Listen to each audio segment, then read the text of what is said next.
Este programa é livre para todos os públicos.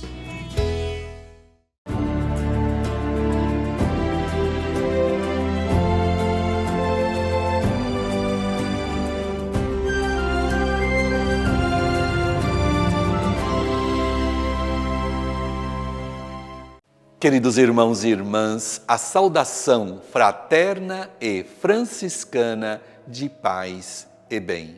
Estamos aqui em Nazaré, estamos no nosso programa na Escola de Nazaré. E temos como tema de hoje as crises na vida familiar. Sim, o Verbo de Deus, com a encarnação, entrou na história humana, entrou na realidade humana, somente não no pecado. E viveu aqui a experiência familiar, onde viveram crises. Fugiram para o Egito, voltaram para Nazaré e viveram a realidade humana familiar, que é a tua vocação. Cada família é chamada a viver esta vocação na sua própria realidade humana, passando por momentos de crescimento, por momentos de crises positivas, de escolhas definitivas, escolhas necessárias. Vamos, no programa de hoje, aprender a crescer e vivermos os momentos humanos, sempre com a inspiração de um Deus que nos ama, nos encontra e nos fazem, sim, que nos tornemos nele divindade. A pergunta: o que são crises familiares? Gostaria de lembrar a etimologia da palavra crise, do grego crisis. Tradução: escolha. O momento da crise é o momento de escolha. Uma outra definição, em grego, krino, que significa distinguir. Existem momentos nas nossas vidas onde nós temos as nossas crises, momentos de perguntas profundas, de síntese, de escolha e de decisões. Isso na vida de todos nós.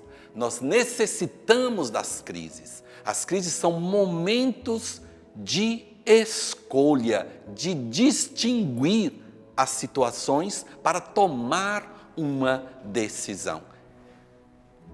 É muito importante porque nós pensamos que as crises são sempre negativas e é o momento da cisão, é o momento da separação, é o momento de um problema sem solução. Na vida dos casais existem os momentos de crise. E os casais necessitam serem acompanhados na oração, na vida de diálogo, na vida conjugal, para superarem em modo positivo estes momentos de crises familiares. Gostaria de dar alguns exemplos da crise familiar, da crise do casal, onde um ou outro inicia a pensar mais sério, confrontando o ser adulto, a vida relacional. Encontro casais aonde a jovem ou o jovem esposo ainda vivem situações de imaturidade e o outro inicia a pensar com mais profundidade e aí nasce a crise. Mais concreto ainda, a esposa cuidando dos filhos e o esposo quer ser o jovem na família, quer sair, quer estar mais fora que dentro e inicia a crise, onde a jovem esposa, tendo já crescido nesta maturidade, ela irá dizer: você é o homem desta casa. E é o momento deste jovem esposo viver este momento de crise, de escolha, de distinguir o que é o mais importante para ele e assim crescerem juntos. Quando nasce o primeiro filho, é um outro momento também de crise, porque o casal irá modificar as escolhas. Se iam de férias para um lugar com a criança, o recém-nascido, o new entry, né, que chega na família, modifica a vida do casal. E o casal, o esposo e a esposa, pode acontecer de viverem a crise, de dizer: o que você está fazendo? Por que você mudou? Essa pergunta é muito comum. A minha esposa mudou demais depois do nascimento do nosso primeiro filho. Não somente fisicamente, mas também psicologicamente. Certo que tem que mudar, porque ser esposa é mãe. Mãe é algo grandioso que muda o comportamento da tua esposa. O ser pai também muda o teu comportamento. É o momento da crise familiar.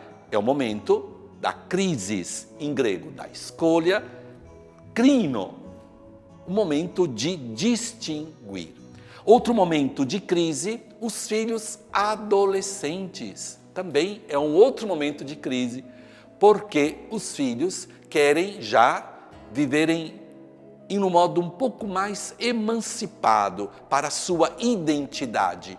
É a mãe que quer o filho sempre próximo, perto, quer controlar aonde está esta criança, que não é mais uma criança, é um adolescente que necessita se afirmar. E o pai também precisa acompanhar o adolescente. É um outro momento de crise, porque a mãe irá dizer: você tem que estar mais presente, irá dizer para o pai. O pai vai dizer: você está sendo muito boa, tem que ser um pouco mais enérgica com ele ou com ela, o filho adolescente. E é o momento do casal, de novo, se reorganizarem. E quando os filhos se tornam adultos, se casam, um outro momento da crise, porque deverão voltar não como 20 ou 30 anos atrás, com a outra maturidade, de novo juntos. Um outro momento de crise.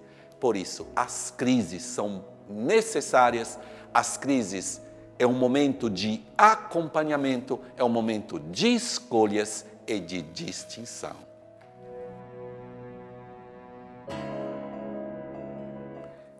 Uma pergunta que gostaria de chamar de novo de urgência educativa, porque é uma pergunta que ouvi de muitas pessoas, não somente da pessoa que está perguntando para o nosso programa, que a igreja tem que se preocupar, a igreja tem que acompanhar e ajudar as famílias nestas dificuldades. Como identificar atitudes que prejudicam a vida familiar? A igreja mãe que acompanha, mas vamos responder em modo, podemos dizer, um pouco mais estruturado. Atitudes, importante a nível psicológico, atitudes não são comportamentos. As atitudes são convicções, crenças que nós temos. E lembro, quais são essas atitudes muito comuns na vida familiar, que se tornam realmente um câncer que prejudica a vida familiar? Machismo. Pensar que ser homem é ser agressivo, grosso, arrogante. Feminismo. Mães que não querem se dedicar aos filhos, querem estar mais no cabeleireiro que em casa. São feminismos de dizer: não, eu tenho os mesmos direitos do meu marido e os meus filhos em casa vão se arranjar, porque eu tenho a minha vida. São atitudes, convicções, crenças que devem ser corrigidas, ou melhor, curadas para salvar a vida familiar. Ainda, pessoas que pensam que os membros da família são continuações da sua própria pessoa, que os membros da família são continuação da sua própria pessoa, aqueles mitos familiares. Nós somos unidos, a nossa família é perfeita, o que acontece aqui dentro não se fala fora. Sabemos que muitas vezes acontecem até abusos sexuais nas famílias fechadas, com estas convicções. Nós não somos um grupo fechado. A família é abertura, a família é vida. Ainda, violência familiar. Quanto nós padres, igreja, famílias católicas, temos que acompanhar famílias que vivem essas situações, ajudando as pessoas que estão sofrendo naquelas famílias com a violência familiar. Então, o valor da própria família é a sua própria vocação familiar, aonde vivendo o caminho são da santidade, irão lutar contra todas as situações que poderão ser inícios dessas situações. E é tão necessário trabalhar com a prevenção. Quando já iniciam estas atitudes dentro da família, stop, vamos pedir ajuda. Não vamos deixar que se torne uma bola de neve, crescendo sempre mais o problema e dificultando sempre mais o caminho da santidade, que é a vocação de cada família.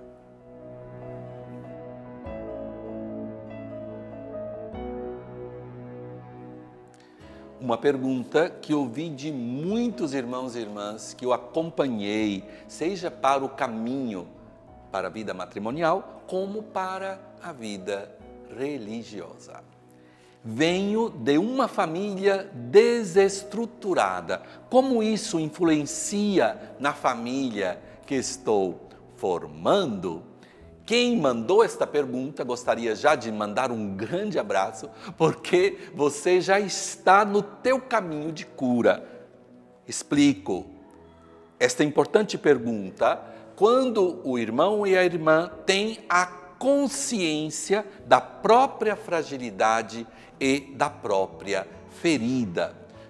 Quase sempre, eles são tão fortes, as fragilidades, o trauma, as feridas são tão dominantes que não nos deixam enxergar, de ver a realidade.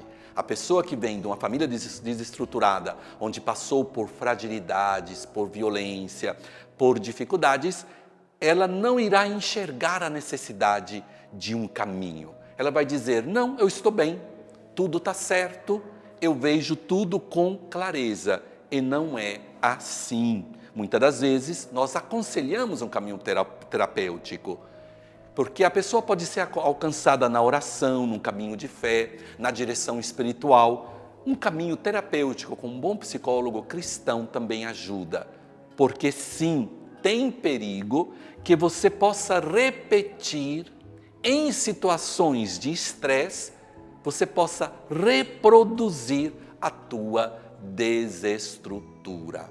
Explico melhor. Quando a família está vivendo um momento de estresse, você irá viver aquele estresse, que pode até ser um momento positivo, de uma crise, de uma dificuldade, você irá reproduzir e você irá, naquele momento, até pedir um divórcio, uma separação, dizendo que você não aguenta aquela situação.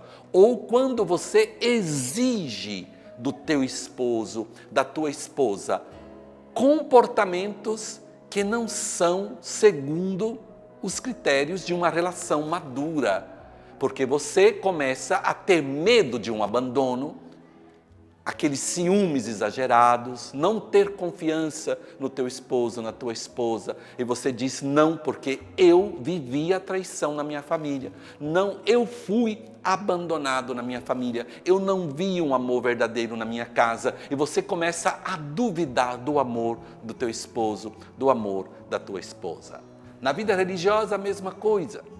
Encontrei jovens de famílias desestruturadas que, quando estavam na vida de formação, não conseguiam confiar no formador, no bispo, no no reitor do seminário, no superior ou na superiora da vida religiosa, porque vivem sempre aquela desestrutura. E necessitamos da cura psicológica, da cura profunda. Neste caminho de fé que a igreja nos propõe, a igreja quer nos acompanhar. Temos pessoas, temos também condições, porque se você sentiu a necessidade de ter um acompanhamento, porque a cura já está chegando na tua vida, já está chegando na tua mente, no teu coração, na tua história, e assim já caminhar para a santidade na vida familiar, aonde o teu esposo, a tua esposa é o caminho do céu para ti. Você irá ver a tua família, os teus filhos, com aqueles olhos que Deus vê. Sendo curados, nós iremos também cooperarmos com a cura de tantos outros irmãos e irmãs. Eu gosto sempre desta frase: os curados curam e os feridos ferem.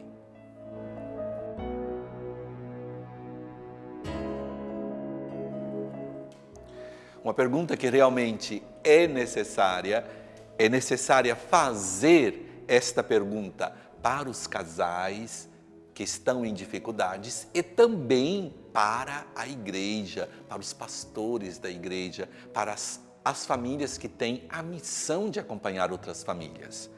Quais são as tentativas necessárias para evitar o divórcio? Urgente, queridos irmãos e irmãs, acompanhar as famílias, padres, bispos, pastores da igreja, acompanhar as famílias. Não pensarem que as famílias servem para as nossas atividades e não cuidarem da vida familiar.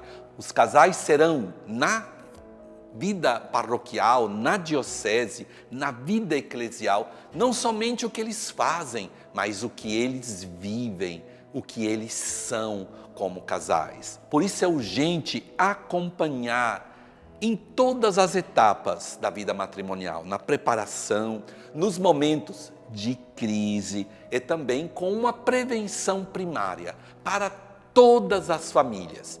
Eu falo de prevenção primária, por quê? Nós temos que cuidar de todas as famílias, não somente nas famílias em dificuldades. Todas as famílias necessitam serem cuidadas, acompanhadas pelas situações que vivem, até as famílias daquelas pessoas, daqueles casais que estão lá dentro da igreja, até dos diáconos permanentes, devem ser acompanhadas com a prevenção primária, que é ajudá-los a viverem bem a sua vida conjugal. Porém, existem dificuldades, momentos de fragilidades, como traição, momentos que a família vive uma crise de identidade. Necessitamos de tentativos, já com uma prevenção secundária, já ir diretamente nos problemas, ajudarem aquelas famílias com aquelas fragilidades, com situações que estão vivendo naquele momento antes de pedirem o divórcio. E temos que ser nós, a igreja, a fazer o primeiro passo. Por quê?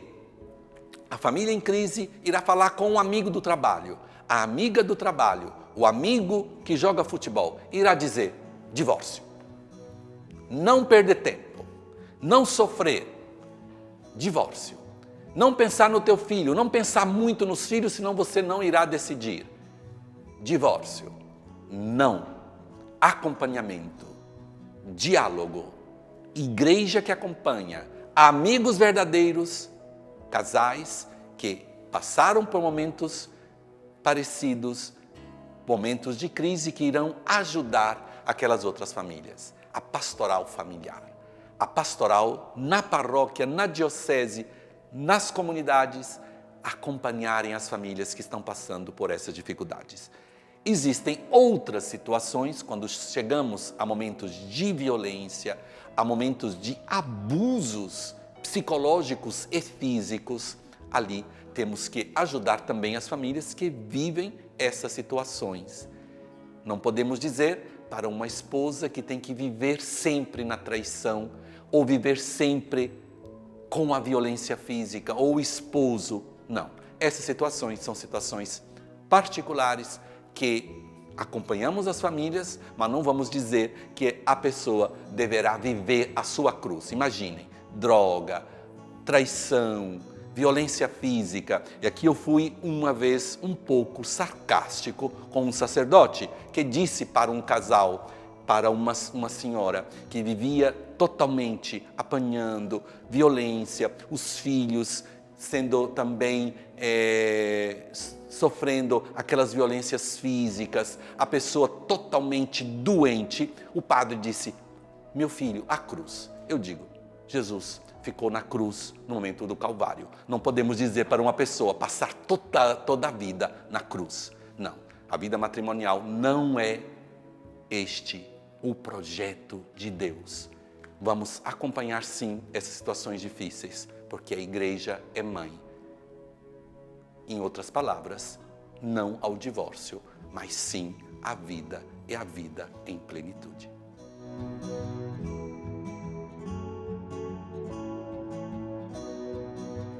Se você está vivendo um momento de crise, um momento de dificuldade na tua família, um momento de passagem na tua família, se sinta neste momento acompanhado pela igreja e pela nossa oração. Estamos aqui neste lugar santo intercedendo para que você possa crescer, para que você possa tomar a tua decisão, para que você possa, com a força e a iluminação do Espírito Santo, com a intercessão de Nossa Senhora e de São José, você possa caminhar para a santidade na tua realidade, na tua vida, naquela que é a vontade de Deus para você, que é a santidade, não a perfeição, não o perfeccionismo, mas sim o caminhar humano para a santidade, para o ser com Ele, um Deus que nos conhece, um Deus que sabe até quantos cabelos você tem na tua cabeça, até os teus cabelos estão contados, diz as Escrituras. E queremos rezar com a palavra de Deus, de São Paulo aos Romanos, rezando por ti e te acompanhando. São Paulo aos Romanos, capítulo 12, o versículo 10. Não se amoldem às estruturas deste mundo, mas transformem-se pela renovação da mente, a fim de distinguir qual é a vontade de Deus, o que é bom, o que é agradável a Ele, o que é perfeito. E vamos lembrar os irmãos e irmãs que nos acompanham e também escreveram para o nosso programa. A Maria Paula nos escreveu: boa tarde, Frei Bruno. Muito obrigada por este programa maravilhoso que nos aproxima da Sagrada Família. Não perco o Ângelus e a procissão das luzes, nos sábados pela TV Canção Nova. Peço oração pela minha família e pela conversão de todos os pecadores. Adalberto Luiz pede orações por seus filhos e netos. Aparecida Gonçalves nos enviou seu pedido de oração pelo Instagram CN Terra Santa. Que São José interceda pelo casamento dos meus amigos e que restaure esta união. Envie o teu pedido de oração para o nosso programa, pelo nosso e-mail na escoladinazaré@gmail.com ou pela nossa página do Facebook, Canção Nova Terra Santa. Torne-se um sócio evangelizador. Acesse clube.cançãonova.com. Faça parte desta obra de evangelização. E vamos concluir o nosso programa com a oração, consagrando todas as famílias à Santa Família de Nazaré, aqui aonde eles viveram. Jesus, Maria e José, em vós contemplamos o esplendor do verdadeiro amor. A vós nos consagramos. Sagrada Família de Nazaré, tornai também as nossas famílias lugares de comunhão e cenáculos de oração, autênticas escolas do Evangelho e pequenas igrejas domésticas. Sagrada Família de Nazaré, que nunca mais haja nas famílias episódios de violência, de fechamento e divisão. E quem tiver sido ferido ou escandalizado, seja rapidamente consolado e curado. Sagrada Família de Nazaré, fazei que todos nos tornemos conscientes do caráter sagrado e inviolável da família, da sua beleza no projeto de Deus. Jesus, Maria e José, ouvi-nos e acolhei a nossa súplica. Amém. O Senhor esteja convosco, vos abençoe Deus Todo-Poderoso, que é Pai, Filho, Espírito Santo. Amém. E esperamos todos vocês na próxima semana, aqui no nosso programa, na Escola de Nazaré, é a Escola do Evangelho, que te ajuda a crescer na fé.